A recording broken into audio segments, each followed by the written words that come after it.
Halo semuanya, Assalamualaikum warahmatullahi wabarakatuh. Saya ada pertanyaan dari salah satu sobat netizen. Pertanyaannya seperti ini. Jadi pada intinya yang bersangkutan itu tanya berapa nomor dari Presiden Joko Widodo. Dia ingin mengadu bahwasanya dia memiliki masalah ya. Yang lain itu dapat bansos, dia bertahun-tahun kok hanya gigi jari alias tidak dapat bansos.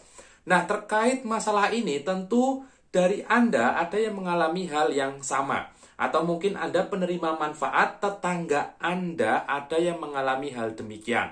Nah, kalaupun ada, silakan tolong disampaikan informasi ini ke mereka. Agar semakin banyak yang tahu bagaimana cara untuk mendapatkan bantuan sosial. Berikutnya, berdasarkan pertanyaan ini, pada kesempatan kali ini saya akan memberikan penjelasan kepada Anda semua. Bagi Anda yang ingin tahu dan juga ingin menambah informasi terkait bagaimana cara bisa mendapatkan bantuan, Anda bisa simak penjelasan pada video saya kali ini. Seperti biasa, mohon informasi ini disimak sampai tuntas. Mohon jangan dipercepat videonya, disimak sampai akhir agar tidak terjadi kesalahpahaman ya. Baik Bapak Ibu sekalian, dimanapun Anda berada, berikut penjelasannya. Baik Bapak Ibu sekalian, langsung saja saya sudah ada pertanyaan dari salah satu sobat netizen. Pertanyaannya seperti ini. Jadi kurang lebih dia menanyakan ingin meminta kontak Presiden Joko Widodo. Dia ingin mengadu bahwasanya yang lainnya dapat bansos, dia kok tidak dapat. Bertahun-tahun hanya gigit jari. Baik, saya akan menyikapi hal tersebut. Jadi yang pertama, bansos itu jenisnya ada banyak ya. Ada PKH, ada BPNT atau sembako ya, ada BLT ya, ada juga RST, ada PBI ya, dan lain sebagainya. Ada KIP juga. Jadi yang dimaksud bansos itu yang seperti apa? Tiap-tiap bansos itu target sasarannya sudah ada. Jadi bansos A misal ini targetnya untuk kalangan masyarakat tertentu ya. Bansos B untuk kategori tertentu. Jadi bukan kalangan maksudnya ya, tapi kategori. Jadi bansos C kategori ke warga yang memiliki spesifikasi tertentu. Misal di sini keluarga ya, basisnya dia keluarga, maka dia berarti target bansosnya adalah program keluarga harapan. Jadi kalau dia tidak keluarga, biasanya lebih mengarah ke BPNT atau bantuan pangan non-tunai. Kalau dia anak sekolah, ya biasanya masuk ke KIP, Kartu Indonesia Pintar, seperti itu ya.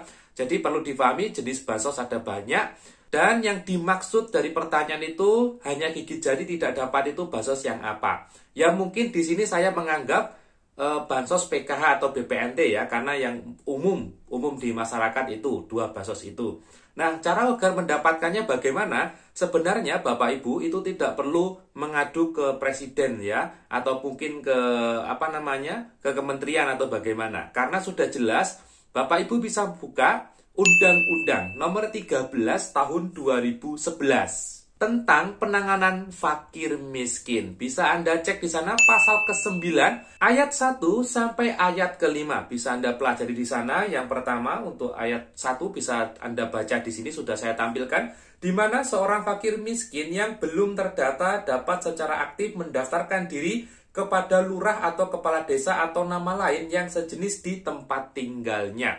Dari poin ini saja sudah bisa dipahami bahwasanya agar kita bisa mendapatkan bansos misal PKH ataupun BPNT, Anda cukup bisa mendaftarkan diri ke kantor desa atau kelurahan. Ingat ya, ke kantor desa atau kelurahan. Anda bisa langsung ke kantor desa atau kelurahan untuk mengajukan diri Anda agar bisa mendapatkan bansos atau masuk ke dalam penerima bansos. Karena di kantor desa atau kelurahan saat ini juga sudah ada sistem untuk pengusulannya itu sudah ada. Namanya adalah SIKNG, Sistem Informasi Kesejahteraan Sosial. Jadi Anda bisa mendaftarkan diri secara aktif ke kantor desa atau kelurahan. Tapi ada beberapa hal yang perlu Anda perhatikan ya. Yang ini yang paling penting sebenarnya. Sebelum Anda usul itu Anda harus perhatikan hal penting ini. Hal penting ini itu apa? Yang pertama, pastikan KTP dan KK Anda itu valid. Karena kalau KTP dan KK tidak valid, diusulkan berapa kali pun, ribuan kali pun, juga akan sulit mendapatkan PKH ataupun BPNT. Ingat, KTP dan KK-nya dipastikan valid dulu, sudah diaktifasi di Dukcapil, Dinas Kependudukan dan Pencatatan Sipil. Kalau KK KTP-nya sudah valid, yang kedua Anda ya harus mendaftar ke desa atau kelurahan. Di desa atau kelurahan jangan langsung ingin mendapatkan PKH atau BPNT. Sampaikan saja keluarga Anda ingin didaftarkan atau ingin masuk ke dalam data kemiskinan. Ingat ya, diingat-ingat, masuk ke dalam data kemiskinan. Karena usulan agar mendapatkan bansos itu sebenarnya ada 2 langkah, 2 tahapan. Tahapan yang pertama, Anda harus masukkan dulu ke dalam data kemiskinan. Ketika sudah masuk ke dalam data kemiskinan atau DTKS, data terpadu kesejahteraan sosial, Anda nanti akan diusulkan lagi untuk bisa mendapatkan bansos yang spesifik. Apakah BPNT, apakah PKH, ataukah PBI atau yang lainnya. Ya, jadi kalau bilang ke desa, usul ke dalam data kemiskinan. Nanti beberapa minggu atau bulan berikutnya kalau nama Anda lolos ke dalam data kemiskinan, langsung kembali lagi ke desa untuk minta tolong usul ke bansos. Ya, jadi tahapannya sekarang seperti itu ya. Memang ribet ya, tapi harus dilakukan. Yang ketiga yang perlu Anda perhatikan baik-baik ya, terkait usulan. Saya mohon ini diperhatikan. Usulan ini bisa diterima, bisa tidak.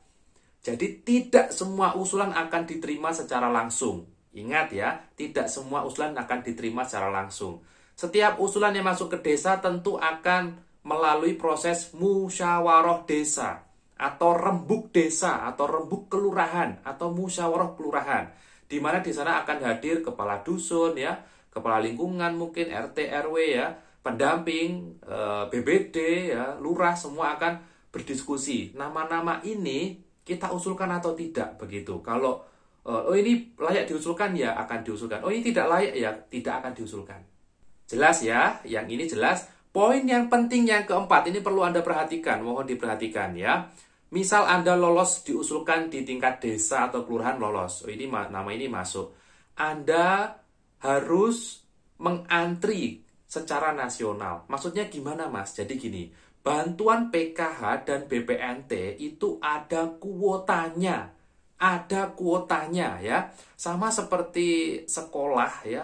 Pasti ada kuota murid yang bisa ditampung di sekolah itu. Jadi kalau ada murid lain yang mendaftar ya tentu akan ditolak karena sekolahnya sudah full kuotanya. Sama, bansos juga seperti itu. Jadi kenapa kok usulan di desa sudah lolos, di kabupaten sudah lolos ya, tapi secara nasional di kementerian kok tidak lolos? Ingat, karena kuotanya masih full. PKH itu penerimanya ada 10 juta penerima. BPNT ada 18 juta penerima. Kalau penerima secara nasional tidak turun, ya usulan-usulan itu juga akan sulit masuknya. Jadi mungkin kalau desanya sudah menyampaikan, oh ini sudah kita usulkan, nama saya sudah lolos, ini sudah kita verifikasi dan ini layak untuk diusulkan, tapi kok belum juga dapat bantuan, ya berarti kuota secara nasional itu masih full. Jadi ketika kuotanya turun sudah dimasuki oleh daerah lain ya untuk kuotanya, sehingga kuota bansosnya masih full. Ingat, bansos itu jumlahnya terbatas sebenarnya ya. Tidak bisa mengcover semua warga miskin ya di Indonesia karena memang keterbatasan anggaran ya. Jadi mohon dimengerti, mungkin jumlah warga yang kurang mampu di daerah kita sangat banyak jumlahnya, tapi jelas kuota bansosnya tentu tidak cukup untuk bisa memenuhi semuanya.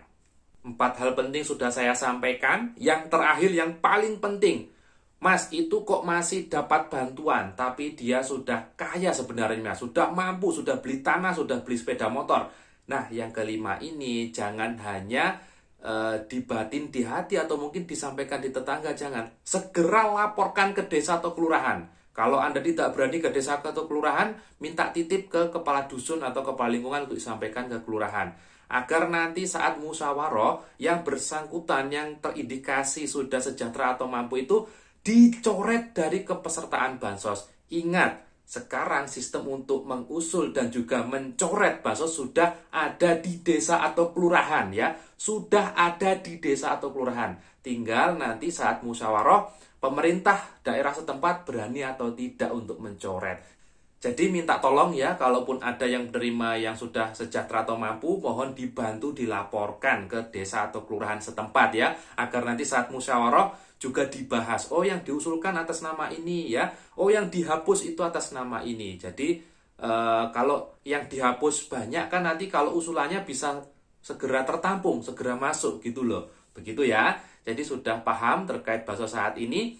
Jadi kalau sudah ada warga yang lain yang ditemukan sejahtera atau mampu, laporkan saja. Jangan takut ya. Kalau Anda takut lapor, ya sampai besok ya seperti itu terus. Padahal aplikasinya sudah ada di desa dan kelurahan ya.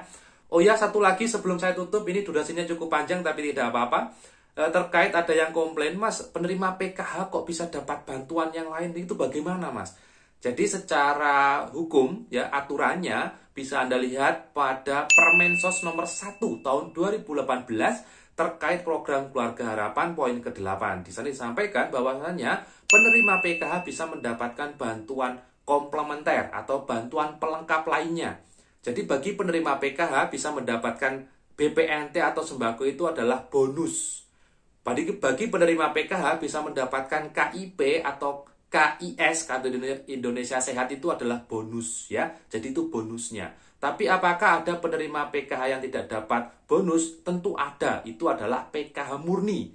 PKH murni biasanya tidak dapat BPNT. Kenapa kok tidak bisa dapat BPNT? Ya kuota BPNT-nya masih full. Nah itu ya. Baik, saya kira itu yang bisa saya sampaikan. Nanti kalau ada pertanyaan lain terkait bansos ya, dasar hukumnya bagaimana dan seperti apa, nanti akan saya bantu coba carikan di aturan-aturan yang ada. Karena semuanya juga mengacu pada aturan yang berlaku. Jadi mungkin itu yang bisa saya sampaikan, semoga bermanfaat. Ketemu lagi nanti dengan saya Haris di info bansos berikutnya ya. Dan wassalamualaikum warahmatullahi wabarakatuh.